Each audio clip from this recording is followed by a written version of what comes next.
Hello class, this is just a quick video to acquaint you with the problem solution essay unit. The instructions are there. We will proceed primarily in an asynchronous fashion with this unit. That means we will not get together collectively as a whole class in this unit unless I determine that that may be necessary. So please stay tuned to your emails, and as I've recommended to you, check your emails at least twice a day in case there are changes in that regard. But with the problem solution unit, your first assignment is the problem identification assignment. You do not have to have a thesis statement in this assignment.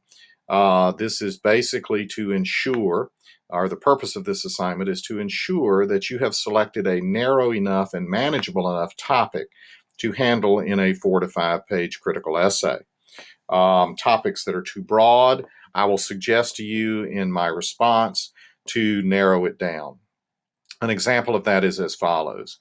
If you are passionate and interested in the subject of solving global hunger, that's quite frankly too broad of a topic to handle in a 5-page essay. You need to narrow the topic down. So you need to find a subtopic within your area of interest that you can appropriately handle in 4 to 5 pages. For example, the problem of urban food deserts, or even the problem of urban food deserts in a city like New Orleans or Baton Rouge or another city that you may be familiar with, might be an appropriate way to narrow down that topic. It still concerns global hunger. It still concerns solving the hunger problem, but you are putting it on a more local level. So that may be a way for you to narrow it down. That's just an example that I am giving. Another example would be perhaps climate change. You can't write an essay on climate change in 4 to 5 pages and do it justice. It's too broad. But perhaps sea level rise in coastal communities in South Louisiana may be something that you could handle. It still concerns climate change. It's within that broad category of interest that you may have, but it is a narrow enough topic that you can manage that appropriately and provide an appropriate research-based solution in 4 to 5 pages. So please bear that in mind. So the research identification assignment, I'm looking over here at my other computer, that's why I'm glancing away, is due March 18th.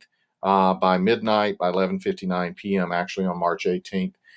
Make sure you read the instructions carefully. Your annotated bibliography is due a couple of days later on March 20th at midnight. Again, make sure you read the instructions carefully. I have provided you a very precise example of what an annotated bibliography should look like and what I expect that each annotation or entry will contain. There's several pieces of information that is provided to you in that sample that I have placed in Moodle, so look at it carefully. You must have, for this particular assignment, a minimum of 8 entries, 8 annotations, that is 8 sources, okay? That is twice the number that you need for your essay. That is to ensure that you do a depth and breadth of research and don't just pick the first 4 sources that you come across. That's not good research. You need to do a depth and breadth of research. This will ensure that you have done that, okay? Now, that's a minimum number. You can go over that if you wish, but that's the minimum number that I'm looking for. Again, you have a sample formal outline. Read the instructions carefully. I am not looking for any magic format. As I indicate to you, any format is fine. Again, there are a few things that I'm looking for very specifically: that you have a thesis statement, a working thesis statement, a working title, that you show me where you plan to integrate your research sources into your paper, and that you have at least 6 paragraphs outlined. An introductory paragraph, a minimum of 3 body paragraphs, a refutatio or counterargument paragraph, and then a conclusion. Okay, that is 6 paragraphs, so I'll be looking for at least 6 items in your outline. Finally, your essay. Your essay is due on March 31st at 11:59 p.m. Again, it must be 4 full pages minimum to a maximum of 5 full pages plus a works cited page. Everything needs to be in MLA format, 8th edition. Read the instructions carefully, okay? Reach out to me by email if you have any questions or concerns. I will be checking my email frequently, and I will get back with you ASAP.